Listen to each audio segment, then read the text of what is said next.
दोस्तों family court act की स्थापना जो है दोस्तों वो 1984 में करी गई थी। और फैमिली कोर्ट को जो बनाने का पर्पस था दोस्तों वो फैमिली मैटर्स को जल्द से जल्द निपटाना था। लेकिन यहाँ तो लोग सालों साल फैमिली कोर्ट्स का चक्कर लगा रहे हैं दोस्तों। और घर विवादों में होने वाले किसी भी तरीके से पत्नी और पति के बीच के विवादों को हल करना था। और इस एक्ट के माध्यम से पारिवारिक विवाद निपटाने के लिए अलग से कोर्ट बनाया गया दोस्तों। चूंकि सिविल कोर्ट में बहुत सारे मामले होते हैं, जल्दी न्याय नहीं मिल पाता है और फैमिली के विवाद भी सिविल कोर्ट्स में सालों साल अटके रह जाते हैं और पक्षकारों को न्याय नहीं मिल पाता। और इसी परेशानी से निपटने के लिए सरकार ने फैमिली कोर्ट एक्ट 1984 लाया था दोस्तों, जहां पर वकील के लिए भी मनाही की गई थी, इसकी भी व्यवस्था करी गई थी दोस्तों। आज हम लोग इस वीडियो में पूरे फैमिली कोर्ट एक्ट को समझने वाले हैं। जय हिंद, नमस्कार, मैं एडवोकेट आशीष मिश्रा। लाइक करिएगा, शेयर करिएगा, सब्सक्राइब करिएगा, ताकि इस इन्फॉर्मेशन को जो आज आप पहली बार सुन रहे हैं आप जान सकें कि फैमिली कोर्ट में वकील की जरूरत नहीं होती है दोस्तों।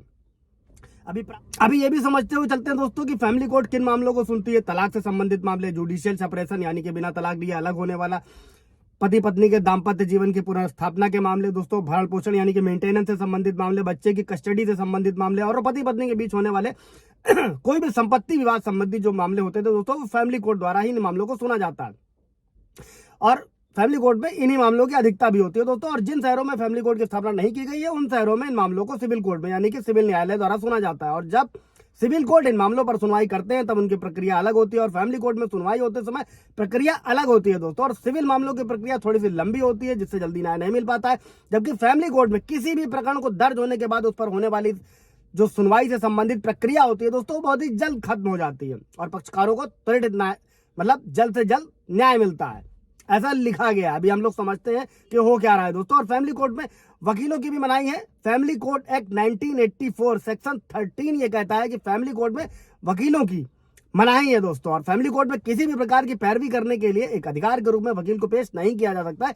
जैसा कि आपराधिक मामलों में आप लोग करते हैं कि एडवोकेट को पैरवी करने के लिए पेश करना अभियुक्त यानी जिस पर भी आरोप लगाया गया उसका अधिकार होता है। और सिविल मामलों में भी अधिकार पूर्वक एडवोकेट को नियुक्त किया जाता है सिविल मैटर्स में किसी भी तरीके से 490 या मारपीट है, जबकि फैमिली कोर्ट में एडवोकेट को अधिकार के रूप में पेश नहीं किया जाता है। पर अगर कोर्ट ये चाहता है कि कोई पक्षकार एमिक्स क्यूरी के रूप में वकील को नियुक्त करता है तब ऐसे वकील के संबंध में कोर्ट आदेश दे सकता है दोस्तों। आमतौर पर यह देखा जाता है कि आजकल फैमिली कोर्ट में भी वकील लोग पैरवी कर रहे हैं और इसका कारण यह है कि इतनी सरल प्रक्रिया को भी पक्षकार समझ नहीं पाते और उन्हें वकील की जरूरत होती है और वादी और प्रतिवादी दोनों ही अपनी ओर से एडवोकेट को खड़ा कर देते हैं, जबकि भारतीय साक्ष्य अधिनियम भी यहाँ पर लागू नहीं होता है दोस्तों। फैमिली कोर्ट की किसी भी कार्रवाई में भारतीय साक्ष्य अधिनियम पूर्ण रूप से लागू नहीं होता, जैसा कि सिविल कोर्ट में भारतीय साक्ष्य अधिनियम के प्रावधानों की बहुत ही गहनता से पालन किया जाता है दोस्तों। जबकि फैमिली कोर्ट में जो जज है वो किसी भी सबूत को देख सकता है, किसी भी सबूत के आधार पर अपना निर्णय सुना सकता है। और फैमिली कोर्ट अधिनियम के अंतर्गत इस प्रक्रिया को देने का कारण सिर्फ और सिर्फ ये है दोस्तों कि न्यायाधीश को भी सरलता रहे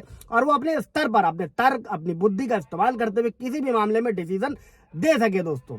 और इसी के साथ में दोस्तों फैमिली कोर्ट में यह भी प्रावधान किया गया है कि गवाहों को ज्यों का त्यों नहीं लिखा जाना। साधारण शब्दों में दोस्तों फैमिली कोर्ट में पक्षकारी के जो बयान होते हैं पक्षकारों के और उनके जो बयान होते हैं जो गवाहों के बयान होते हैं उनको वैसा ही नहीं लिखा जाता है दोस्तों, बल्कि एक औपचारिक रूप से बयान दर्ज कर लिए जाते हैं। और बयान की जो मूल बातें होती है केवल उन्हें दर्ज किया जाता है, बल्कि बाकी सभी बातें जो होती है जो एक्स्ट्रा लोग बहुत सारी चीजें बोल देते हैं लिख देते हैं उनको सारहीन माना जाता है। और इस प्रक्रिया का यही उद्देश्य होता है दोस्तों कि जो जज है वो किसी भी गवाह के बयान पर मोटे तौर पर कोई एक मत ना बना ले दोस्तों। और जबकि सिविल कोर्ट में और आपराधिक कोर्ट में क्या होता है दोस्तों, गवाहों के बयानों को वैसे का वैसा ही लिखा जाता है जैसे बयान उनके द्वारा दिए जा रहे हो दोस्तों।